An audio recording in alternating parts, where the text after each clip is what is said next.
예, 감사합니다. 정말 은혜로운 찬양이었습니다. 오늘 본문의 말씀을 통해서 우리가 함께 나눌 말씀의 제목은 그의 이름은 임마누엘이라 하리라 라는 제목으로 말씀을 나누고자 합니다. 우리 서로 인사하도록 하겠습니다. 그리스도는 완전하고 충분하고 모든 것입니다.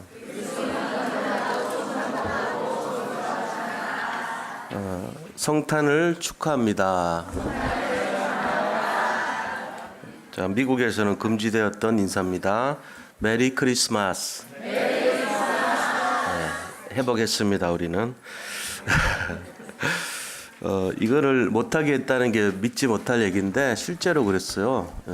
트럼프 대통령이 와서 그래도 이거 회복한 거예요. 어떻게 보면 홀리 할로데이라고 그렇게 했던 시절이 지금 얼마 전까지도 그랬던 내용입니다. 자, 오늘은 2018년 12월 25일입니다. 이 기준이 뭐냐? 제가 그 옛날 학교 다닐 때 초등학교 때 들어갔을 때 단기란 걸 썼어요. 그때도 단군이 이제 기원이 돼가지고 뭐 4천 몇 년 이렇게 쭉 단기로 썼던 기억이 나요. 어릴 때인데 형들 상장 받아온 데 보면은 단기 뭐 몇 년 이렇게 같이 썼어요. 우리나라가. 그랬는데 요새는 전부 다 단기 안 쓰죠. 거의 아마 쓰는 데 없을 거예요. 그죠? 서기로 다 이렇게 합니다. 그래서 그 역사의 기준점이 누구냐 하는 거예요. 그게 바로 그리스도를 기준으로 한 겁니다. 그래서 AD라는 거와 BC라는 게 하나의 그리스도가 오시기 전 오신 후 이런 기준점으로 삼았던 거거든요. 그래서 여러 학자들이 모여가지고 인류 전체에 가장 큰 영향을 끼친 분이 누군가 하는 거를 토론을 했어요. 그래서 그 협의 결과 3년밖에는 사역을 하지 않으셨는데도 불구하고 가장 큰 영향을 끼쳤던 분이 예수님이란 것을 가결을 한 거예요. 그래서 그 기준으로 역사의 기준점으로 예수님 오신 날을 기준으로 하자 해가지고 만든 이 날짜의 기준, 연월일의 기준이 바로 예수님이 기준이셨던 겁니다. 자, 이런 예수님 오신 그 날이 의미가 있다는 거죠. 그런 이 예수님을 보면 예수가 누구신가 하는 것을 아는 것이 굉장히 중요하죠. 역사에 굉장히 영향을 끼쳤던 분이라는 거 아닙니까? 그러니까 예수님은 역사의 기준점이 되시고 또 어떤 그 주인공보다도 이 세상에 살아왔던 어떤 임금들, 어떤 장군들, 어떤 과학자들, 뭐 어떤 이런 사람들보다도 한 번도 전쟁하지도 않고 한 번도 무슨 역사한 것도 없는데도 불구하고 가장 큰 영향을 끼쳤던 분이에요. 놀랍죠? 뭐 이렇게 대부분은 무슨 모여서 무슨 뭐 그 하잖아요. 근데 예수는 그렇게 한 거 없어요. 그냥 이렇게 말씀 잠깐 전하고 뭐 병 고쳐주고 이런 거밖에 없어요. 그런데 그 내용들이 전체가 모여서 보니까 이분이 인간이 아닌 거예요. 하는 일들이. 이분은 하나님이시구나. 이거를 이제 알게 됐죠. 그래서 글을 하나도 쓴 적이 없어요. 예수님이 글 썼다는 거 있습니까? 말로 했죠. 너희는 이렇게 기도하라 그러고. 글 쓴 게 있긴 있는데 어떤 여인이 범죄를 했어요. 그래가지고 잡혀와서 돌을 쳐 죽이려고 그럴 때 밑에다가 이렇게 끄적끄적 쓴 그거. 뭘 쓴지는 몰라요. 근데 그걸 쓴 거, 그거밖에는 기록이 안 돼 있잖아요. 예수님께서는 글을 남기지 않았습니다. 그런데도 불구하고 가장 많은 책이 남아 있어요. 예수님에 대해서. 그 당시만 해도 약 4천여 권의 예수님 기록이 남아 있어요.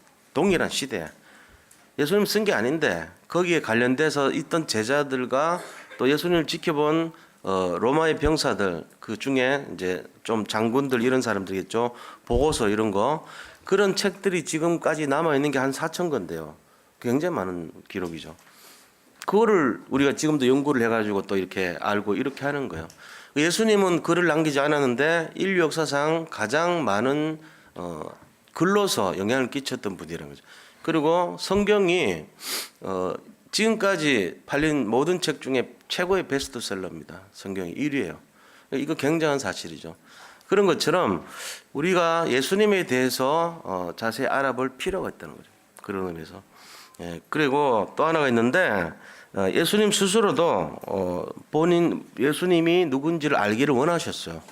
그래서 가이사라 빌립보라는 지방에 갔을 때 사람들이 나를 누구라 하더냐 이렇게 질문하죠. 그러니까 사람들이 예수님을 세례 요한 또 선지자 뭐 예레미야 또 이런 어떤 그런 개념으로 잘못 이해한 것을 쭉 얘기를 했습니다. 그러니까 예수님이 그럼 너들은 나를 누구라 하냐 이렇게 또 질문하죠. 그때 베드로가 주는 그리스도시요 살아계신 하나님의 아들이십니다 이렇게 대답합니다. 제대로 말을 한 거예요. 그러니까는 막 칭찬을 해줍니다. 예수님은 그리스도입니다. 다시 말하면은 메시아라는 거예요. 그게 예수님의 이름이세요.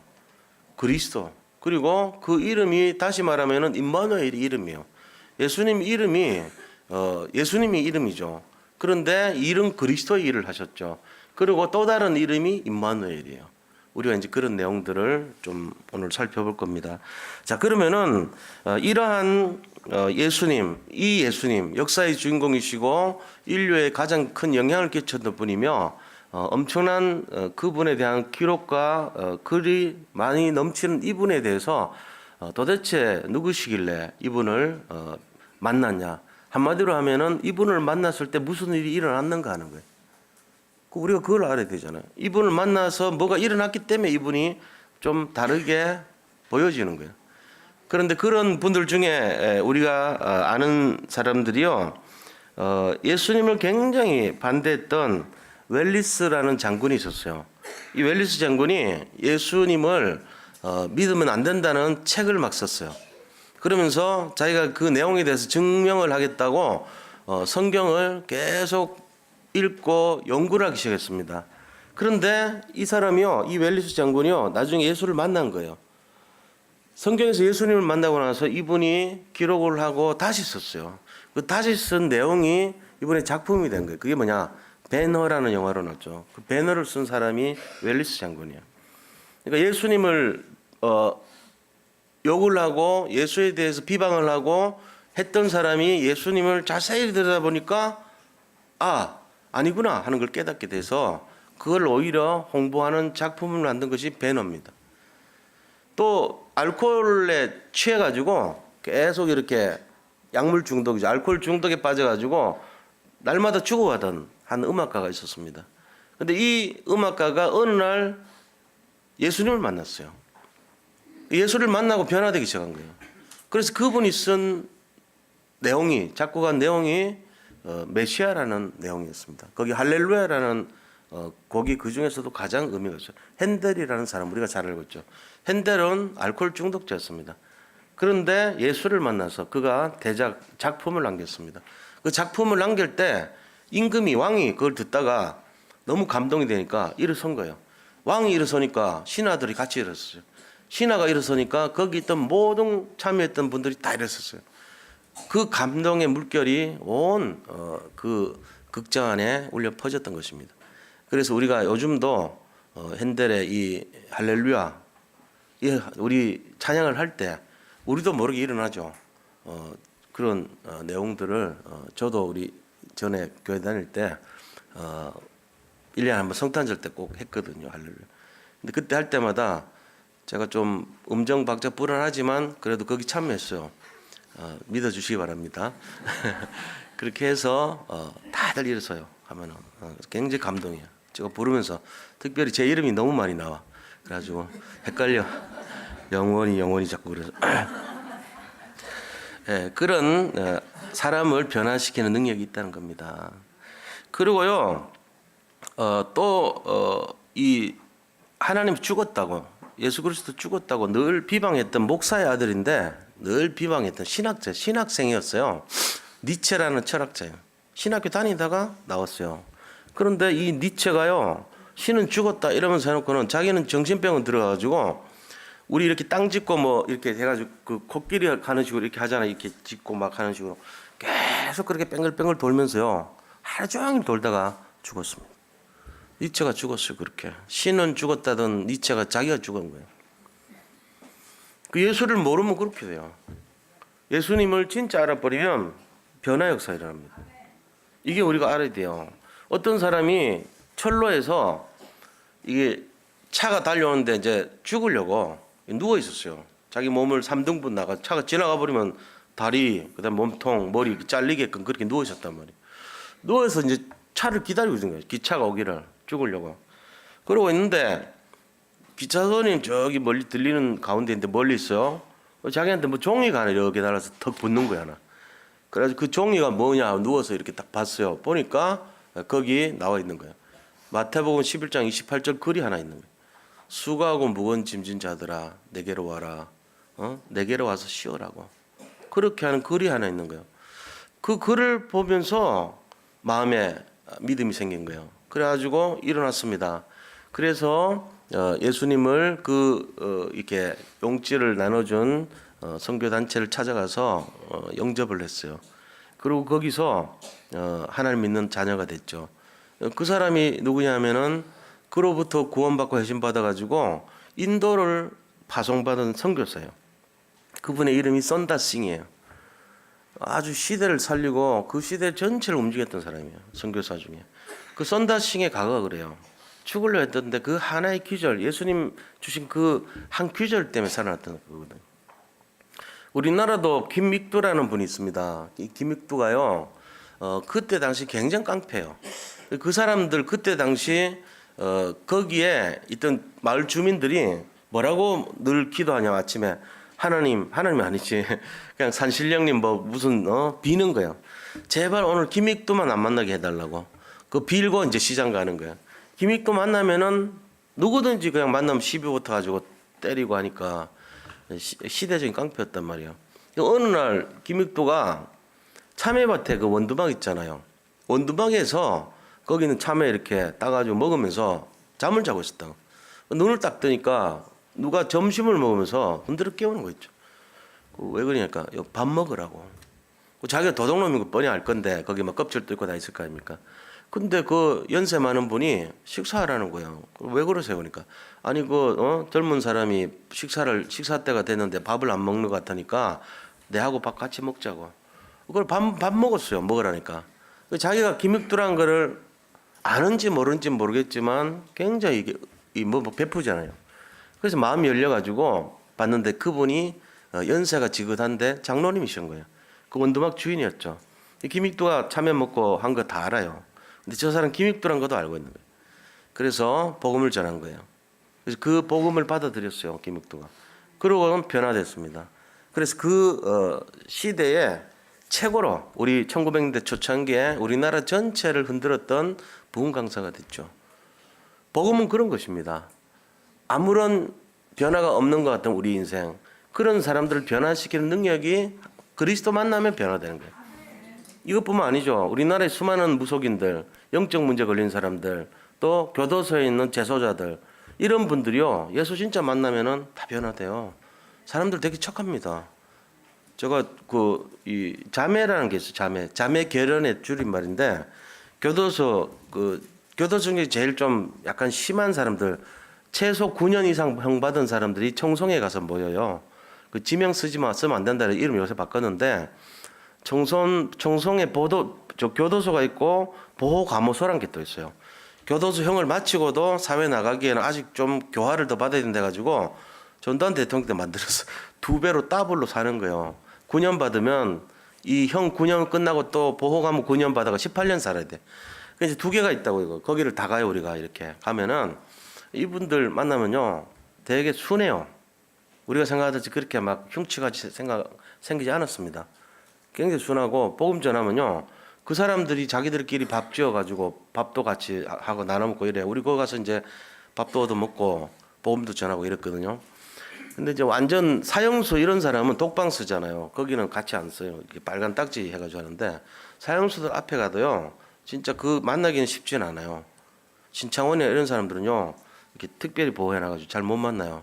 근데 만나면 굉장히 따뜻합니다. 사람들이 착하고 그렇습니다. 그리고 최하 9년 받은 사람들이니까 이렇게 보면 좀 흉측하잖아요. 일반 사람들보다는. 근데 거기 와가지고 쫙 복음 들을 때요 진짜 막 눈물 흘리고 진지해요. 사람들이 착해요. 물론 이제 자기들이 거기서 이제 어려움 당해서 그렇겠지만 악한 사람이 없어요. 순간적으로 잘못한 사람이 있어도 복음 전에서 진짜 예수 믿는 사람들 중에 많이 회심합니다. 우리가 또 전도해 보면 알잖아요. 이 마약 중독하고 알코올 중독 이런 중독자들도 다른 걸로는 치유가 안 됩니다. 진짜 복음이 들어가 버리면 치유될 수 있잖아요. 대구에도 그런 증거 가진 교회가 있잖아요. 실제로 마약 환자들 많이 들어왔거든요. 그러니까 오직 하면 맞자 들어갑니까? 근데 이 복음 들어가면은 그런 것도 치유되는 거예요. 이 시대가 지금 영적 문제가 굉장히 많은 시대가 됐습니다. 여기에 대한 답이 그리스도입니다. 우리는 그 답을 갖고 있는 거예요. 그래서 오늘 이 그리스도에 대해서 오늘 성경에서 뭐라 했습니까?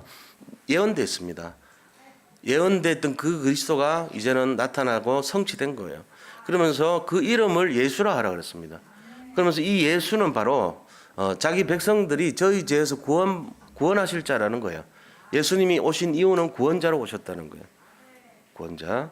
그리고 그 하시는 일은 임마누엘이라는 이름을 갖고 하실 것이라는. 임마누엘의 뜻이 뭡니까? 하나님이 우리와 함께 하시다는 뜻입니다. 그러니까 그 예수님이 사람들을 살리려고 왔는데 어떤 사람들요? 영적 문제로 시달리고 정신 문제로 시달리고 육신 문제로 어려움 당하는 그 사람들, 근본적인 문제로 오래된 질병과 오래된 영적 문제 때문에 시달렸던 그 사람들을 치료하고 살리기 위해서 이 땅에 오셨는데 그 일을 하기 위해서 임마누엘 하셨다는 거예요. 임마누엘. 예언된 그분이 오셨다는 거예요. 그 내용이 뭐냐? 하나님이 위에 계셔야 될 하나님이 이 땅에 인간의 몸을 입고 우리와 함께 하신다는 뜻입니다. 임마누엘. 그게 그 내용이에요. 자, 그러면 우리가요, 이런 예수님, 이런 그 이름을 임마누엘이라 하리라 한 그 약속의 말씀을 한 예수님을 우리가 은혜 받고 누리고 실제적으로 나의 예수님으로 하기 위해서는 어떻게 무엇을 알아야 되겠냐 하는 거예요. 오늘 그게 성탄절 아닙니까? 자, 그럼 그걸 우리가 알기 위해서는 자, 본론에 들어가서요. 첫 번째입니다. 성탄이란 게 뭐고 성탄절이 의미가 뭔지를 알아야 돼요. 성탄절이란 게 도대체 뭐냐? 그러면은 성탄절과 성탄에 대한 의미를 알고 있어야 됩니다. 사람들이 오늘 무슨 날이야? 그러면 예수님 태어난 날이야. 그걸로 끝나면 안 되죠. 이 태어난 날인데 그럼 어떡하라는 얘기야? 이게 뭔가 의미가 있죠. 크리스마스는 뭔데? 크리스트는 알겠는데 그리스도는 알겠는데 마스는 뭔데? 마스 몰라? 이렇게 되면 안 되잖아요. 그러니까 이런 내용들을 알고 있어야 됩니다. 그리고 왜 엑스마스라 그럽니까? 엑스마스 아닙니다. 틀린 거예요. 그런 내용들을 오늘 좀 나누도록 하겠습니다. 자, 성탄절의 의미 첫 번째, 크리스마스란 말은요 워낙 뜻이요 기름 부음 받은 자의 날이란 뜻이에요. 마스는 날 이런 거예요. 날 기름 부음 받은 자. 그리스도라는 말은 크리스토스라고 하거든요. 이 헬라 말로. 근데 그 크리스토스라는 말이 뭐냐면은 기름 부음 받은 자예요. 이 기름 부음 받다는 말이 뭡니까? 구약 시대 때는 그리스도의 일을 하는 직분, 기름 부음 받은 직분이 세 직분이 있어요. 구약 시대 때 왕을 세울 때 기름을 부어 세웁니다. 선지자를 세울 때 기름 부어 세웁니다. 제사장을 세울 때 기름 부어 세웁니다. 요 딱 세 분이 기름을 부어서 세워요. 그 기름은 베드로전서 2장 9절에 보니까 성령이라고 되어 있어요. 성령. 기름의 의미가 성령. 다시 말하면 성령이 주는 직분이에요. 성령이 임명하는 직분이 성령은 하나님을 뜻이에요. 그러니까 성령 하나님이 임명하는 직분이 구약에는 세 직분이 있습니다. 그게 왕 세울 때, 선지자 세울 때, 제사장 세울 때. 그래서 이 삼중직 하시는 분을 그리스도라 그래요. 그리스도가 기름 부음 받은 자 이 뜻이니까. 그러니까 기름 부음 받은 자면 이 세 직분 세 가지 일을 하는 분이구나 이렇게 하시면 되죠. 왕의 일을 하고 선지자의 일을 하고 제사장의 일을 하는 그분의 날이다 이 말이에요. 크리스마스란 게. 기름 부음 받은 자의 날이에요. 뜻을 그렇게 아셔야 돼요. 그럼 엑스마스는 뭡니까? 엑스마스는 우리가 그냥 그림으로 읽은 거지 엑스 아니에요. 카이예요. 카이. 헬라말로 이 엑스 닮은 게 앞에 고리가 이렇게 있어야 돼요. 소학의 엑스처럼 이렇게 엑스 하나 금을 쫙 긋고 이쪽에 있을 때 이렇게 고리가 있어야 돼요. 고리 있고 직선 있는 게 엑스요. 그게 카이입니다. 엑스가 아니고 카이막스요. 원래는. 왜 카이막스라 그래요? 첫 번째 이니셜이죠. 크리스토스의 크예요. 바로 이. 근데 사람들이 엑스 닮았으니까 엑스마스라는데 엑스는 그런 엑스가 없어요. 헬라 말에. 카이가 있지. 그러니까는 잘 알아야 돼요. 엑스마스라고 하는 건 틀린 말이에요. 카이막스가 많은데 그건 뭐 엑스마스니 카이마스니 뭐 그래 합니까? 그냥 아 예수님 기념하는 날이구나 이렇게 알면 돼요. 근데 그런 의미가 있다고요. 자, 그러면은 이 그리스도는 우리가 또 하나 의문점이 마태복음 2장 11절 보면은 동방 박사들이요 예수님 태어난 그 별을 따라서 예수님 그 마리아에게 찾아왔죠. 마리아에게 찾아와가지고 세 가지 선물을 줍니다. 선물이 뭔지 아시죠?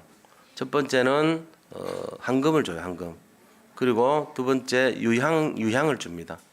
세 번째는 몰약이라는 걸 줘요. 그럼 이게 뭔가 상징하는 걸 거 아닙니까? 기중품이니까 좋겠죠. 다 비싼 것들이에요. 우리가 황금 하면은 비싼 거 알잖아요.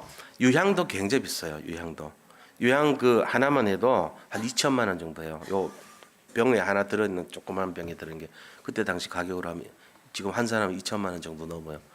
그만큼 비싼 거예요. 몰약도 굉장히 값어치 있는 내용들입니다. 그럼 이 용도가 뭐냐면요. 이 황금이 상징하는 거는 권세를 상징하고 능력을 상징합니다. 왕이란 뜻입니다. 왕을 나타내요. 왕을 나타낼 때 황금을 딱 갖고 하죠. 항상 홀도 황금으로 만들어요. 왕의 지휘봉 그게 홀이에요. 그걸 황금으로 많이 만들어요. 그것처럼 변하지 않은 영원성을 나타내는 것이고 능력을 나타내는 것이기 때문에 왕을 상징합니다. 자, 유향이란 것은 뭐냐 하면요. 이 유향은 하나의 그 이제 송진같이 나무에서 나오는 특정한 그 일종의 그 정유 성분이야. 정유 에센셜 오일인데 그게 뭉쳐져 있고 송진 성분 같이 그런 내용들이 들어있어 가지고 멀리서도 이 향이 이렇게 많은 냄새를 피우고 좋은 향기를 발휘하는 그런 내용이에요. 자, 근데 이 유향은요, 우리에게도 천리향, 말리향 이런 꽃이 있어요. 그것처럼 먼 곳에 있지만은 그 유향 성분으로 말미암아서 이렇게 어느 곳에 유향이 있다는 게 방향이 나타낼 수 있는 길을 안내해 주는 역할을 해요. 유향이 있는 것이. 다시 말하면은 선지자적인 의미예요. 유향은. 먼 곳에 있더라도 그 방향을 지시해 주고 안내하는 역할을 합니다. 자, 몰약이라는 것은 어떤 겁니까? 몰약은 바로 어떤 사물을 썩지 않도록 단백질 성분을 썩지 않도록 보존하는 그 보존 성분이 있는 약을 몰약이라 그래요. 그래서 일종의 방부제 역할을 하죠. 그래서 어디 사용하냐면은 이 그 이집트에 보면 미라 있잖아요. 미라를 이렇게 만들 때 몰약을 많이 사용해요. 그리고 사람이 죽으면 부장품으로 몰약을 가지고 처리를 합니다. 금방 썩지 않도록. 그런 기능을 하니까 이거는 뭘 얘기해요? 제사장입니다. 인간의 죽음과 관계 있어요. 이 죄와 관계 있고 죄를 없애고 이 유향과 향품을 발라서 전부 다 하나의 제사 의식에 사용되는 내용들입니다. 그러니까 이 세 가지가 나타내는 것은 뭐를 말하냐면은 왕과 선지자와 제상을 나타내는 거예요. 이 세 가지 의미가 있어요. 그게 황금과 유향과 몰약의 의미입니다. 자, 이거를 선물을 받았다는 거예요. 다시 말하면 그리스도라는 거예요. 이분은 그리스도라는 거예요. 이 별 따라와서 이 태어난 이분은 바로 그리스도라는 거예요. 왕, 선지자, 제사장이라는 거예요. 그래서 그거를 동방 박사들이 공부 많이 한 박사들이 와서 인정해주고 경배하고 선물 주고 돌아갔습니다. 그리고 헤롯이 마련돼도 피해 갖고 갑니다. 헤롯 만나지 않으려고. 오히려 보호해주죠. 자, 그런 역사를 보게 되잖아요. 자, 그러면 성경에 이 성탄에 대해서 우리가 나타나 있는 그 진정한 의미가 뭐냐 하는 거예요. 성탄이라는 것이 도대체 뭐냐. 이런 왕, 선자, 제사장도 맞지만 진짜 성탄의 의미가 어떤 거냐. 그것은 바로 성경에만 기록된 인생의 오래된 영적 문제, 그 문제가 우리에게 나타나 있어요. 지금 인간에게는요, 누구든지 할 것 없이 이 영적 문제가 처음부터 우리에게 나타나 있습니다. 그게 바로 창세기 1장 2절이에요. 창세기 1장 2절 보니까 어떤 상태입니까? 그게 우리의 영적 상태를 나타내요. 흑암과 혼돈과 공허가 우리의 이 모든 흑암, 혼돈, 공허가 가득한 상태예요. 그게 지금 우리의 영적 상태였단 말이에요, 옛날에. 그리고 창세기 3장에 들어와서 비로소 창세기 3장 5절의 상태가 돼버렸어요. 그게 뭐냐면은 뱀이 유혹을 하는 내용이 나오죠. 그래서 보니까 뭐라고 얘기하냐면은 야, 이 선악을 알게 하는 나무를 먹어. 나무 실과를 먹어라. 먹으면은 너희 눈이 밝아서 너희가 하나님처럼 될 수 있어. 이거예요. 지금도 뉴에이지 사상 모든 종교 모든 세상의 내용들은 전부 이겁니다. 야, 너들이 하나님처럼 될 수 있어. 이거예요. 그게 틀린 내용 아닙니까? 복음은 그거 아니잖아요. 우리가 그리스도를 믿고 하나님 믿을 때 그 성령이 역사하고 하나님이 우리를 도와서 구원받고 이런 거잖아요. 근데 그게 아니고 불교가 말하잖아요. 불교 많이 이렇게 수행을 하고 돌을 닦아라는 거예요. 그러면은 우리가 해탈을 하고 성불을 한다는 거예요. 이런 식으로 돼 있거든요. 세상 종교가 다 그런 원리. 대승질교도 가봤더니 제가 저기 그 고성 쪽에 있잖아요. 강원도 그쪽에 가는데 보니까 큰 대승질교 절처럼 생긴 게 있더라고. 거기 가서 설명을 쭉 듣고 하는데 완전 이제 거기 대학 나온 사람이에요. 굉장히 이렇게 부드럽게 생긴 사람이 안내를 하더라고. 쭉 설명했더라고요. 근데 들어봤더니 그런 얘기를 하는 거예요. 아, 여기서 뭘 원리를 하냐. 자기 수행을 하고 돌을 많이 닦으면 도사가 된대요. 도사가 되면 젊어진대, 어리게. 도사 돼가지고, 그래서 맨날 그 앞에 미륵불이라고 해가지고, 미래에서 오는 부처가 있더라고요, 걔들도. 미륵불을 앞에서 맨날 절하고 성교 그런 거 하더라고요. 그래서 제가 이를 보면서, 모든 종교들이 비슷해요, 전부 다. 그런 식으로 돼 있어요. 그러니까 이게 지금 틀린 복음이거든요. 복음 아니잖아요. 그러니까 어디로 빠집니까? 이 개인의 문제가 이제 가정으로 들어가 버려. 그게 바로 창세기 6장 4절에서 5절 사이 네피림 시대에 빠져버린 거예요. 자기가 소견에 오른 대로 자기가 보니까 세상을 쫓아가고 성공을 쫓아가고 물질 쫓아가고 이러면서요. 전부 네피림 문화, 사탄 문화, 귀신 문화 여기를 바라보는 거예요. 그래서 그들이 뭐가 되냐? 육체가 됐다 그랬어요. 육체. 우리 보고 아우 요새 보니까 몸이 참 좋네요. 건강하시네. 이래 말은 해야지. 우리를 보고 바디라 그러잖아요. 우리 몸을 보고 몸이 좋네요 그러잖아요. 지나가는데 보면 아우 살이 좋네요. 이런 사람 없잖아요. 살이 좋네 안 한다니까. 살은 프레시라 그래요. 프레시. 프레시라는 뜻은 뭐냐? 거기에 영이 없는 상태래요. 동물적인 상태를 그 프레시를 살코기라고 하거든요. 아이고 살코기가 어떻게 그렇게 튼실하고 좋습니까? 이러면은 야 맞아요. 그런 거 그거 했다고 성추행 했다고 그럴 수도 있어. 사람을 말이지 이러면서 우리는요 전부 인간은요 몸이라 그래요. 용어도 틀려요. 여기 뭔가 다른 거예요. 다른 뭐가 다르지? 몰라. 뭐가 다른지 모르는데 하여튼 그래. 그러면 안 되죠. 우리는 영적 존재란 말이에요. 그 다른 게 영이 있다는 거예요. 그래서 다른 거예요. 근데 이 영적 존재는 우리가 뭐가 됐어요? 육체가 됨이라 이래 됐단 말이에요. 그 말은 몸이 돼야 되는 사람이 살코기가 됐다 이 뜻이에요. 그게 뭐 때문에 그래요? 우리가 눈이 밝아가지고 육신의 눈이 밝아가지고 하나님을 떠나버린 거예요. 하나님 떠나니까 죄인이 되고 우리 상태가 영적인 사람을 살아야 될 영적인 상태의 사람이 육신적인 상태의 사람으로 전락을 해버린 거예요. 그게 창세기 6장 상태입니다. 자 여기서 그 다음에 이 문제가 어디로 가냐면요. 시대와 또 각 국가와 이런 걸로 다 가버려. 이게. 그래서 그걸 가지고 창세기 11장 사건이라고 그래요. 창세기 11장에 보니까 니므롯이라는 사람이 권력을 딱 잡더니 이 니므롯은요 함의 후손입니다. 얘가요 그 시대의 왕이 돼가지고 딱 모아서 얘기하는 거야. 야 우리가 우리 힘을 합쳐서 우리가 흩어짐을 면하고 우리 이름을 드러내자. 그래서 우리 힘을 모아가지고 하늘에 닿게 하자. 이렇게 얘기하는 거야. 그게 바로 니므롯이 말한 바벨탑입니다. 그게 바벨이라는 뜻은 혼돈이에요. 하나님이 말을 통하지 않게 야 던진다 받아라 하고 던졌는데 뭐 하는데 그러고 이따 턱 맞아가지고 언어가 소통이 안 되게 만들어서 무산이 되게 만듭니다. 잠깐만 내려왔다가 가봐 바벨탑이 흔들리고 무너질 것 같아. 근데 뭐 그러다가 무너졌다니까. 말하자면 그런 거예요. 서로 소통 안 되게. 그래서 언어가 그때부터 많이 나왔다고. 지금 우리나라 영어 공부하느라고 힘쓰는 이유가 그 니므롯 때문에 그래요. 바벨탑 쌓아가지고. 안 그러면 언어가 하나였을 건데. 혼돈됐잖아요. 이런 것처럼 우리가요 잘 알아야 됩니다. 창세기 3장, 6장, 11장 이게 바로 근본 문제였어요. 오래된 영적 문제. 이것 때문에 인간이 다 어려움 당했죠. 근데 이 문제를 해결하기 위해서 하나님 약속을 해놨어요. 그걸 구약이라 그래. 옛날 약속. 그 구약이 뭐라고 얘기합니까? 계속 그림자로 설명했던 것이 바로 그리스도입니다. 예수님 오신다는 거예요. 메시아가 오실 것이다. 그분이 임마누엘로 나타날 것이다. 계속 예언됐어요. 그래서 그 그림자의 모습이 뭐냐? 방주를 가지고 설명하기도 하고 또 방주 갖고 방주에만 들어가면 살아 이렇게만 얘기했죠. 방주 아니면 그 다음에 뭐로 설명합니까? 야 방주 말고 딴 것도 많아 그러면서 그 그림자를 설명을 쭉 합니다. 그게 바로 여자의 후손으로 오신 분이야. 이 여자의 후손이 뱀의 머리를 상하게 할 것이야. 그는 여자의 후손은 뱀의 머리를 상하지만 뱀은 여자의 후손의 발꿈치를 상하게 할 것이야. 이렇게 해놨다고. 이 그림자거든요. 설명이에요. 그게 복음 설명인데 창세기 3장 15절에 나오잖아요. 근데 그 같이 상하다는 말이 뜻이 달라요. 여자의 후손이 뱀의 머리를 상한다 할 때는 크러시라는 말을 써요. 아주 굉장히 막 격렬하게 부딪히는 상태죠. 돌과 돌이 막 서로 돌아가는 그 사이에 끼어 있는 상태. 이게 크러시예요. 헬라말로 신트립세라는 뜻이에요. 신트립세이 그럽니다. 그럼 완전히 이 맷돌로 갈았다는 상태예요. 뱀의 머리가 그렇게 돼버렸어요. 목 밑으로밖에 없어요. 뱀은. 그래도 세요. 얘가 죽은 건 아니에요.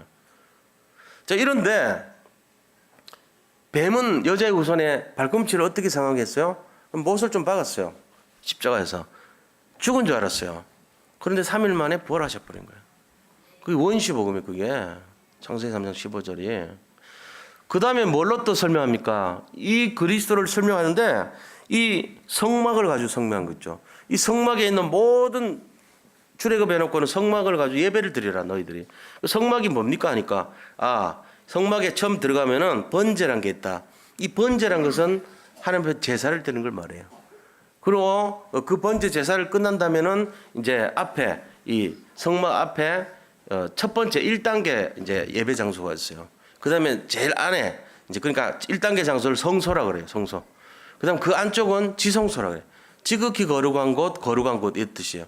처음에는 거룩한 곳, 그다음에는 지극히 거룩한 곳, 그다음에 그 앞에 뜰은 이제 번제라 해서 거기서 하나님께 제사 지내는 곳. 이렇게 세 가지가 되는데 전부 뜻하는 것이 뭐냐?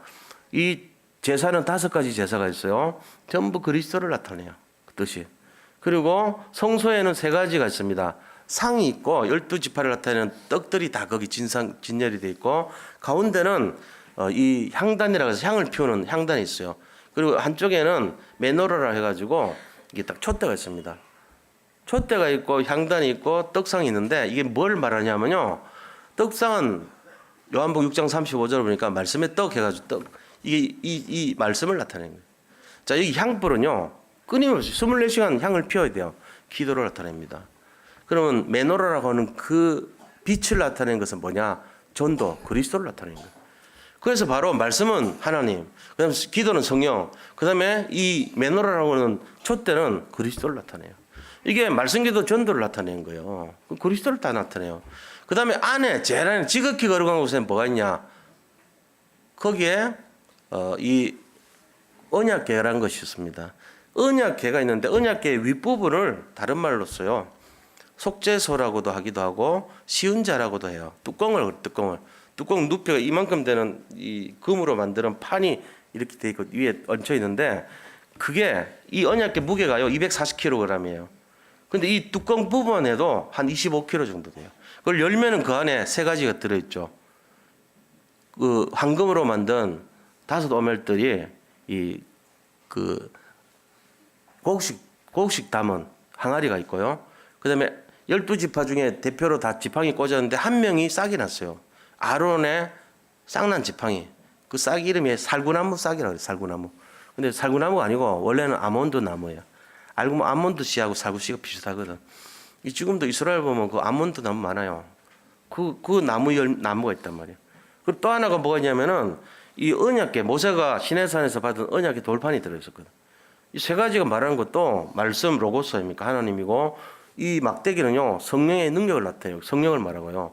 그 다음에 이 5 오멜들이 그 황금으로 만든 이 황금 이 항아리는 뭐를 나타내냐면은 매일매일 일주일 거 이틀치 못 하면 썩어요.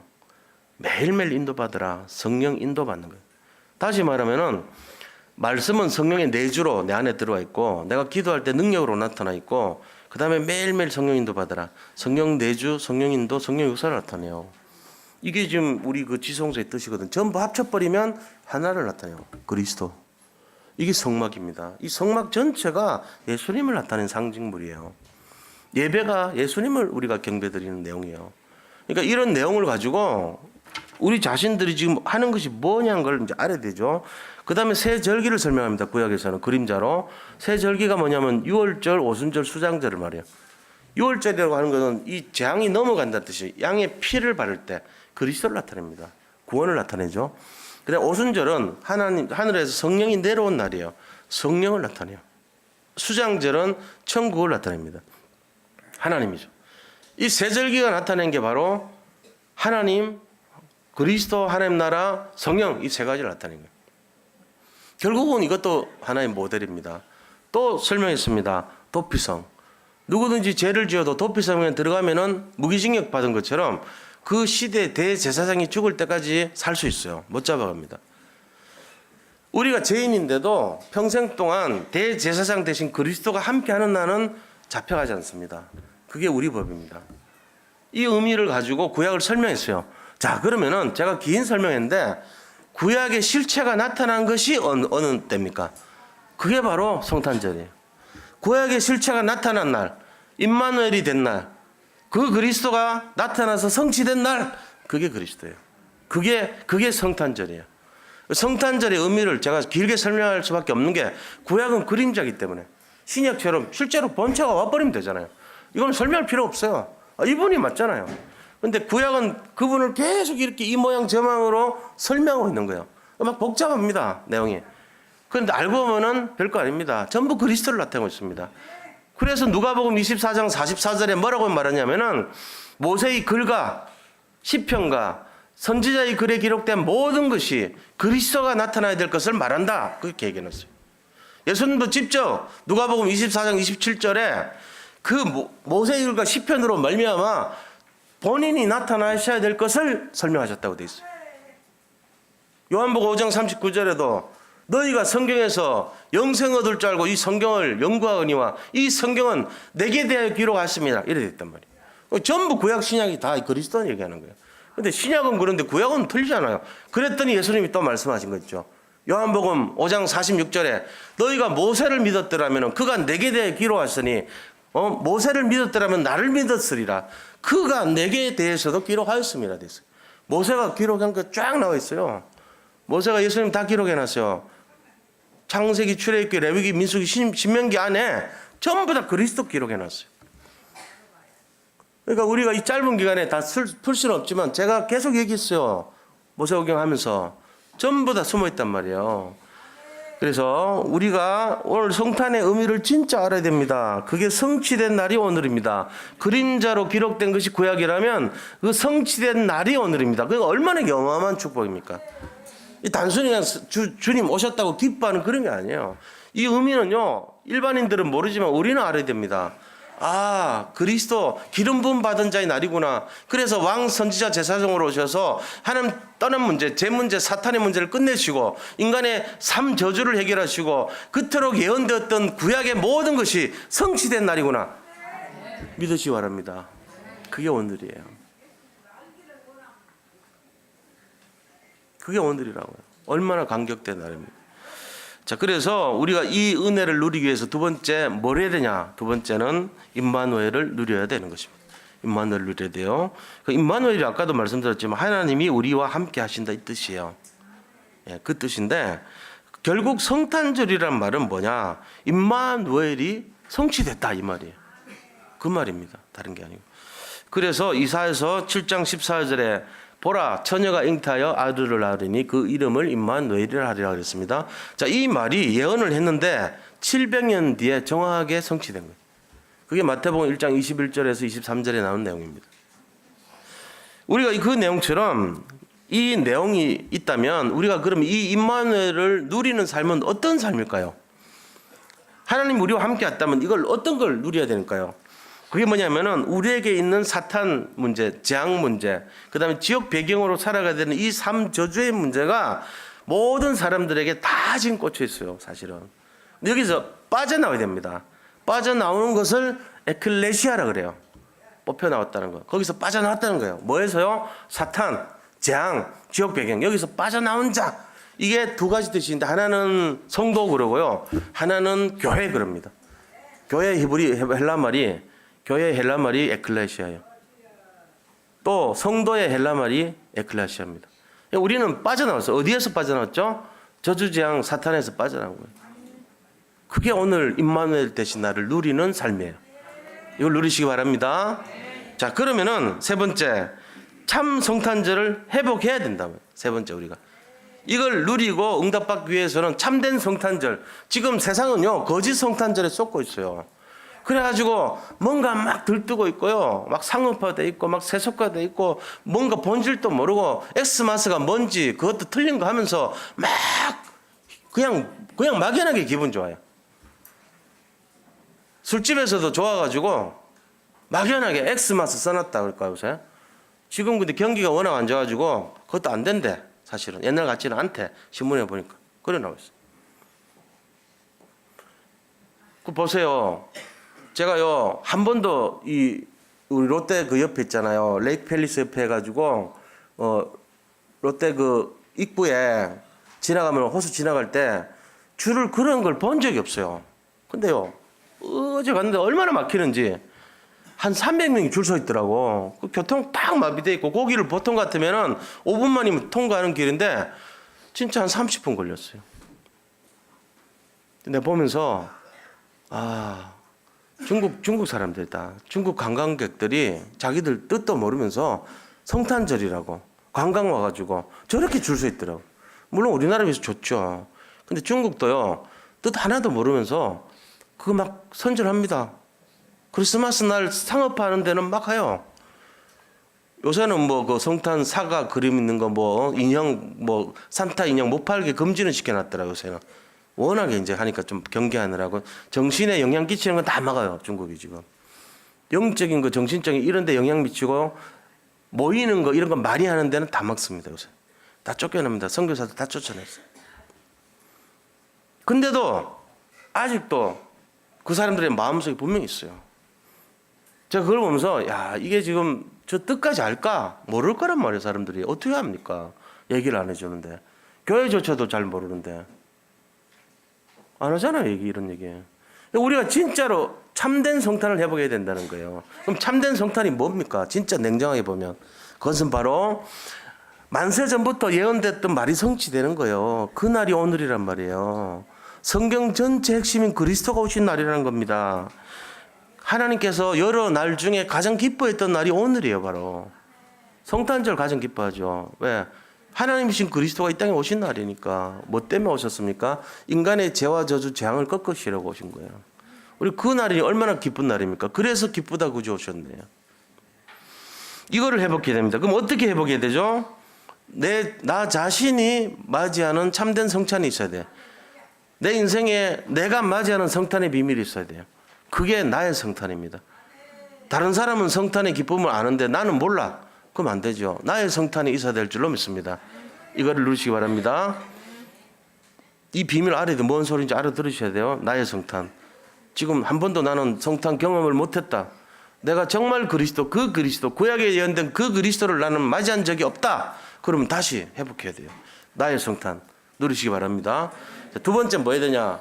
오늘 하루는 성탄이 아닙니다. 매일 성탄. 24시간 성탄. 365일이 성탄이 돼야 돼요. 왜? 임마누엘 누리고 그리스도를 누려야 되잖아요. 그래서 매일 성탄 되시기를 축복합니다. 매일매일이 성탄과 같은 마음으로 사시기 바랍니다. 이게 결론이에요. 그리고 진정한 결론이 뭐겠습니까? 이 성탄의 축복을 다른 사람에게 나눠줘야 됩니다. 나는 누리면 안 되죠. 욕심쟁이죠. 이거를 진짜 나누는 것이 베품의 삶이고 나눔의 삶이란 거예요. 이 사랑을 전달하는 삶이 돼야 돼요. 지금 세상이 얼마나 각박합니까? 다른 사람 모른 척합니다. 그런데요, 제가 장애인 사회 갈 때 진짜 어려운 사람들 많거든요. 장애인 사회 가면서 얼마나 많은 이 감동을 받은지를 몰라요. 그분들은 어떤 분들이냐면요, 정말 안 쓰고 안 먹어요.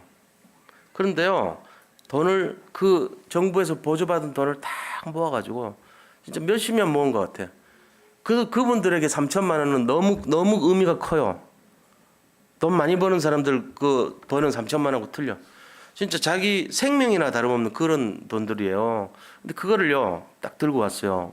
뭐예요? 그러니까 지교회, 그때 우리는 지교회당을 많이 세웠거든요. 지교회당 세우는데 설립하는 헌금으로 써달래요. 그분이. 그렇죠. 은평 천사원이라고 큰 고아원인데 근처에 은평 지교회당 하나만 세웠어. 그때 새로 썼어요. 그 돈을 3천만 원. 근데 이분은 그 돈이 무슨 돈이냐면요, 정부에서 지원해 주는 돈이에요. 한 달에 50몇만 원씩 나와요. 그거 안 쓰고 모아놨던 돈이. 그 내가 이걸 보면서 진짜 자기 저분은 생명을 내놓은 거예요. 그런 분들이 많아요. 우리 그 장애인 교회 할 때도 한 150명 됐어요, 사실은. 근데 그분들 상태를 보면은 다른 사람 도움 받는 거 싫어해요. 우리가 뭐 갖다 주면 안 받습니다. 넙죽넙죽 받을 것 같죠? 천만의 말씀.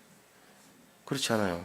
그리고는요, 자기들은 그 장애 1급, 2급들 이런 사람들은 굉장히 심각하거든요. 진짜 심각해. 교회 오고 싶어가지고 가면은 얼마나 반가운지 몰라요. 그렇게 사모하는 사람들이 있을까 싶을 정도로. 그 사역에 너무 막 보람을 느낀다니까. 그리고는 그분들이 끌고 와, 휠체어를. 6급 장애인이 4급, 3급 장애인, 2급 장애인 휠체어 끌어줘요. 자기는 눈 하나 안 보이는 거예요. 자기는 손 하나 없는 사람이야. 자기 끌 수 있잖아. 그 사람들이 도와줘요. 일반 사람들이 도와주는 게 아니에요. 제가 그걸 봤어요. 우리가 지금 이 시대에 너무 각박합니다. 각박의 증거가 뭐냐? 전도 안 합니다. 다른 사람이 관심 없습니다. 전도하는 것 자체가 부담이 됩니다. 아쉬워합니다. 우리가 그걸 생각해야 돼요. 저 사람들 지금 영적으로 장애인들 아니냐. 사실은 복음 모릅니다. 장애 상태입니다. 우리가 멀쩡해 보이지만요. 우리는 하나님이 은혜를 충만하게 주신 사람들이에요. 우리는 이 비장애인이란 말이에요. 영적으로. 근데 장애에 걸려가지고 많은 사람들이 복음 모르고 살아요. 그 사람들에게 복음 전해줘야 됩니다. 그래서 초청하고요. 진짜 분주하고 각박한 거 잠시 멈추고 하루에 잠깐이라도 이 복음을 전하는 타임을 정해야 돼. 나눔과 베품, 그게 밥 나누고 밥 해보고 무슨 먹을 거 하는 것도 중요하지만 그것보다 더 뛰어나고 중요한 게 근본적인 문제 해결해 주는 거예요. 영적 문제를 해결해 주는 거예요. 이게 진짜 중요한 겁니다. 우리 모든 성도님들, 우리는요 넘칠 정도로 이 복음의 비밀을 많이 갖고 있습니다. 진짜입니다. 우리는 지금 너무너무 보기 겨울 정도로 많은 것을 갖고 있습니다. 좀 나누고 베푸는 시간이 됐습니다. 그거 하셔야 될 시간표입니다. 성탄절의 진정한 의미, 매일 성탄, 나의 성탄이 회복될 때 나눔의 성탄, 베품의 성탄, 정말로 살리는 성탄 되기를 축복합니다. 승리하시길 바랍니다. 네. 하나님 감사합니다. 그의 이름은 임마누엘이라 하리라 하였습니다. 우리 속에 있는 이 복음의 비밀을 나눌 수 있는 저희가 되게 하시고 참으로 어렵고 힘든 영적 상태에 놓인 수많은 사람들 살리는 그러한 한 주간 되게 또 영원토록 인도받게 역사하여 주시옵소서. 예수 그리스도 이름으로 기도드립니다. 아멘.